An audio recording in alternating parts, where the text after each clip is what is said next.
De diciembre para acá, prácticamente que iba a ser la... Hola, buen día.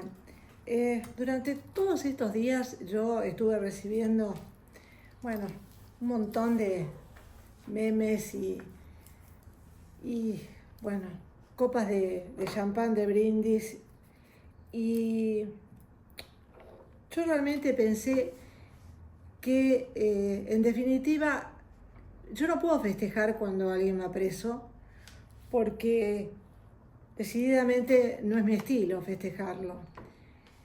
Mucha gente decía, vayamos al obelisco, hagamos... Yo creo que una persona que va presa y que ha robado lo que robó Cristina, y durante tantos años, con el permiso de los votos de mucha de la gente, es para pensarlo. Y es para pensar nosotros, en esta cultura de papel higiénico que tenemos, que yo siempre digo lo mismo.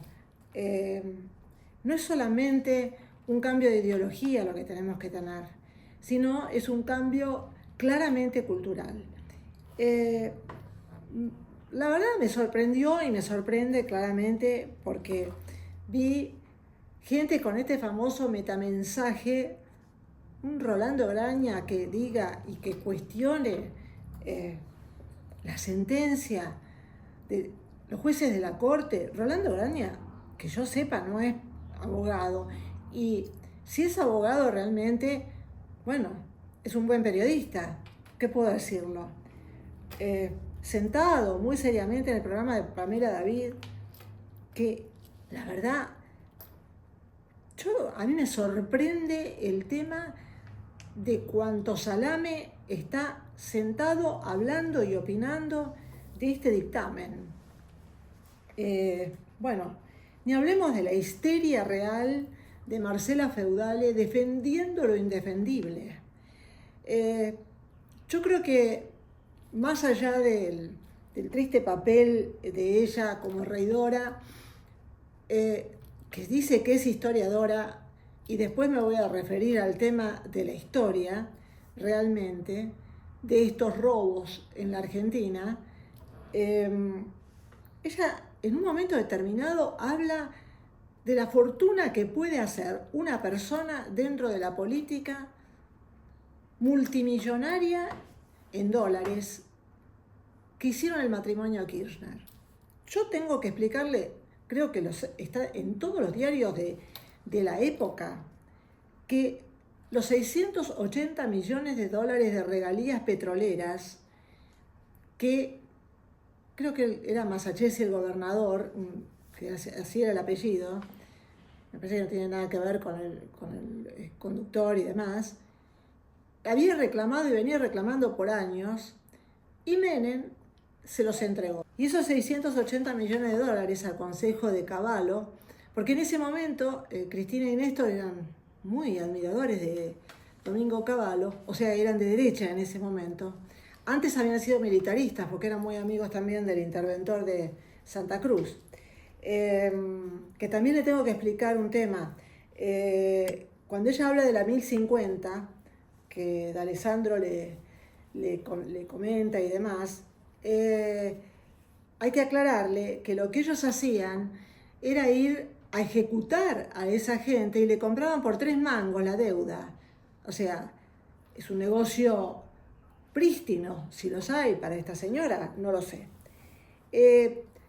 La verdad es que lamento que en el programa de LAM no haya habido una persona que realmente, y con educación, que ella no tuvo porque avasallaba a todo el mundo, le conteste realmente todas las estupideces que estaba diciendo.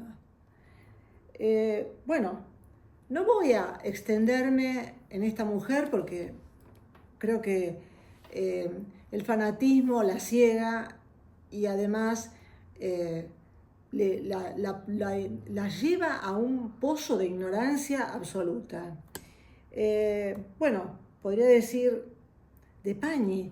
No sé si Pañi ahora va a ser integrante de Intrusos, va a ser un panelista, porque lo que leo de Pañi son nada más que, no sé, el chusmerío barato que obviamente es incomprobable, porque en este caso él habla de la corte, él habla de fulano, de mengano, de sutano, de este, del otro, que ninguno viene a refutárselo, a diferencia de las vedetongas y de los vedetongos de la farándula.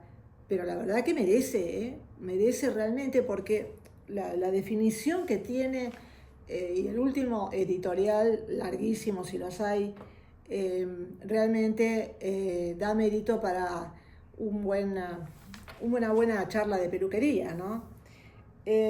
Bueno, tengo que llegar a un punto en el que a mí no me gusta hablar de la edad de las mujeres, no me gusta hablar de un montón de cosas. Sí tengo que decir que la moda la debe odiar a Cristina, de eso no me cabe la menor duda, porque, bueno, los conjuntos que tiene son, o sea, para esos outfits, pero eso no viene al caso. Sería una digresión bastante dura, si las hay. Lo mismo que el famoso topper que tiene, ¿no? Pero bueno, yo diría Nancy Pasos. Nancy, estás pasando una menopausia muy difícil, porque todo te llega tan profundamente, todo como para haberla prepoteado a una chica que recién empieza como notera. Realmente yo creo que ese es el tema por el cual a veces uno piensa que hay mujeres que creen que no van a llegar a grandes. Yo no digo que ella sea vieja, pero es grande. Es grande y hay un montón de camadas de periodistas, noteras, chicas que están buscando su lugar. Y esa hipersensibilidad de lo que le dijo, no es que a ella no le llegan las cosas.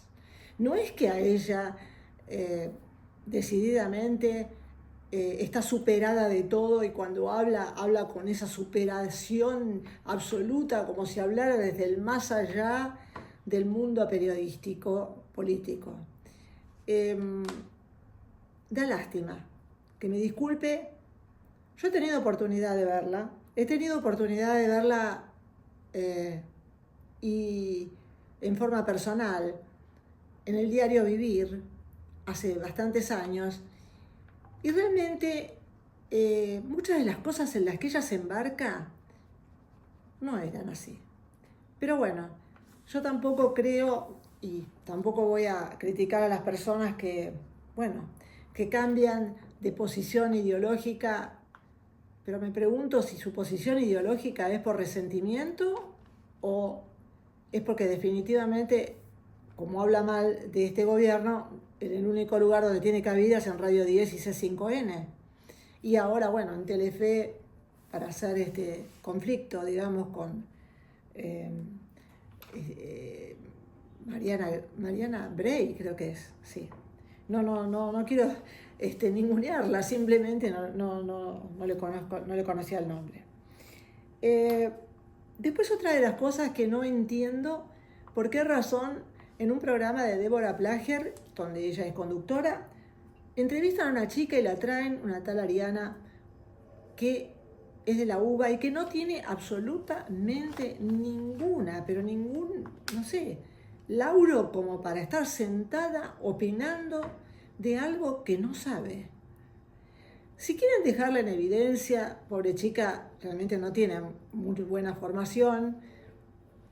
Creo que lo que ella quiere remitir y vivir es allá un estado de salvajismo, cuando directamente no cree en la Constitución, no cree en las elecciones, no cree en nada directamente, que es lógico para esa edad. En la época que yo era joven, se le decía idiotas útiles, pero realmente el término vuelve a tener la relevancia y la actualidad total, porque cuando una persona habla así, ella no tiene la culpa, ella busca presencialidad. Probablemente después, como sucede en casi todas mis compañeras totalmente militantes de izquierda que tuve en la vida, terminaron siendo millonarias y de derecha. Algunas están en Miami, otras en Londres, y por supuesto olvidaron totalmente su historia de izquierda, ¿no? Pero otra de las cosas, quiero comentarle a Axel que el indulto no existe para los casos de corrupción. Y que tampoco a Marcela Feudale, volviendo a ella, la justicia penal no es compensatoria. O sea, no es que Cristina, porque ella ahora la condenan, no tendrían que condenarla porque están juzgándolo también a Macri o a Milei.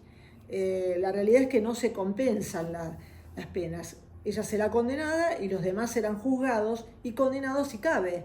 O sea, entiendo que en algunos casos cabrá. Lo que voy a ir ahora es a un tema más profundo y que es cuando la historia vuelve, no vuelve en comedia, vuelve en parodia.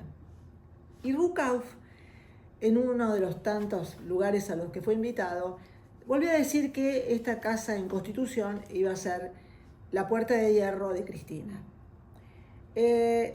Durante estos años, y yo tengo la edad suficiente como para haber vivido parte de esos años y para haber sido parte de esa historia, en muchos momentos y por muchas circunstancias y coincidencias, he estado dentro de esos espacios que hoy los transforman en lugares sagrados.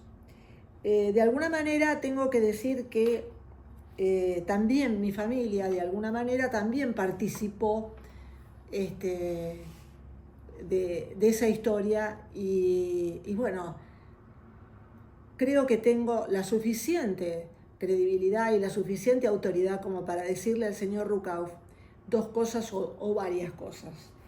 Una de ellas es que Juan Domingo Perón se benefició de vivir en el siglo XX y su viuda Isabel Martínez de Perón, que cuando estuvo presa en el Mesidor, en Villa Langostura. Juan Domingo Perón se benefició de no haber redes y no haber tecnología, porque claramente el pueblo ignoraba todo lo que robó, y lo robó asquerosamente, empezando primero a echar mano a las cajas de jubilación y además de eso, absolutamente con el tema de los pasaportes, con mil y una cosas que, bueno, parece ser que en esa historia novelada que le pasaron durante tantos años, claramente se fue borrando en el tiempo. Pero no se fue borrando en la memoria de los que sí vivimos ahí, en la memoria de los que claramente sabíamos de ese robo. Están los archivos de todos lados, pero claro, diarios como Infobae o Perfil y demás prefirieron contar la historia novelada de, bueno, creo que era un periodista que terminó siendo embajador en Panamá, pero la realidad es otra, esa historia es otra. Y hoy Juan Domingo Perón estaría siendo exactamente parodiado en el ágora de estas generaciones que es el TikTok. Y esas generaciones no les interesa un pepino Juan Domingo Perón ni volver a sacralizar a Cristina. ¿Por qué razón? Porque ya saben lo que afanó Cristina, porque ya lo viven, porque muchos ya han perdido oportunidades, sus familias, por justamente ese robo descarado que se hizo. Yo lo que digo es un tema, ¿no? No me gustaría, y creo que en eso disiento con Laje cuando dice que no se va a poder juntar toda la plata que se robaron. Y yo digo, no es el mensaje para dar en un medio de comunicación, porque sí hay formas de embargar, sí hay formas de inhabilitar, sí hay formas hoy de hacer un tracking de cuentas y de ruta del dinero. De hecho, existe un grupo de periodistas internacionales que son los que han descubierto el tema de Panama Papers y un montón de otros desfalcos y lavados de dinero. O sea que yo creo que en ese sentido no estoy de acuerdo con Laje cuando dice no se va a poder volver a recuperar ese dinero. Yo creo que sí se va a poder recuperar. El tema es si hay intención de hacerlo y si hay la perseverancia de hacerlo. Pero soy más optimista todavía. Yo creo que en la medida en que no se siga robando, porque imagínense ustedes que si en 10 años se robaron 3 PBIs, yo lo que pregunto es esto. Por ahí tengamos la esperanza de que ya no se pueda robar de la misma manera, tan descaradamente, y que, en definitiva, bueno, de esa manera es donde se va a ahorrar muchos de esos millones. Porque hoy nos podríamos poner a pensar que esos millones que se fugaron en las manos de tipos como el secretario no sé si era el secretario de Cristina o el secretario de Néstor, da lo mismo, con islas en Tercancaicos o casas en la Angostura, bueno, digamos que ahí el dinero mal habido no puede ser heredado. De los 1.300 bienes que tiene el señor Lázaro Báez, se estuvieron cobrando los alquileres y ahí nadie dijo nada. Bueno, hay montones de cosas, pero yo soy optimista porque ella le está dando forma a la historia que quiere dar, a la narrativa que le quiere dar, saludando desde el balcón, haciendo una serie de cosas. Pero yo no estoy de acuerdo con que se dice que ella está llamando a la paz social. Porque con su frase de amén, cuando alguien hablaba contra Mañeto, que miren la paradoja, Néstor le especificó la deuda de 600 millones de dólares pensando que lo iba a dominar y le salió el tiro por la culata. Después es, ¿qué te pasa, Clarín? ¿No? Pero bueno, Artear fue vandalizado. ¿Qué? Horas, momentos después de ese amén. Todos conocemos la forma de conducirse de Cristina. Cristina no putea a lo Milei. Que entre paréntesis, hablando de puteadas, a Esper se le fue la mano con lo de hija de puta de Florencia Kirchner. Porque, digamos, no tiene sentido. Ya no son, o sea, esos insultos ya no dan. El diccionario español tiene un montón de frases mucho más duras que decir hija de puta o boludo o lo que fuera. Y además de eso, estas nuevas generaciones han inventado hermosas frases para, no sé, cargar a todos estos tipos. Pero bueno, yo creo que para mí no es para brindar. Simplemente voy a tomar un vaso de agua y decir, no es vino, aunque sea verde, es agua. Y decir que, bueno, hemos pasado este mal trago. Hemos pasado este mal trago que hoy, la verdad, lo único que pienso es que dejemos pasar la espuma. Dejemos pasar la espuma. Todo esto es un show que va a seguir estando durante todo este tiempo 2025 porque están las elecciones y porque hoy definitivamente salió de la escena política una persona que hizo mucho daño y tiene mucha capacidad de hacer daño y lo sabe y lo puede hacer porque mucha gente se sienta a la mesa de un panel volviendo a repetir una historia que no fue tal, porque en definitiva todos los peronistas, militares, que le hicieron la revolución libertadora, volvieron después con la dictadura. Y fueron los que lo trajeron a él también. Entonces no nos engañemos, que la historia de Juan Domingo Perón quede en una página negra de nuestra historia, así como la historia de Cristina Kirchner quede también en una página chiquita de esta historia. ¿Por qué? Y yo diría, gracias a la tecnología. Bueno, gracias y chao.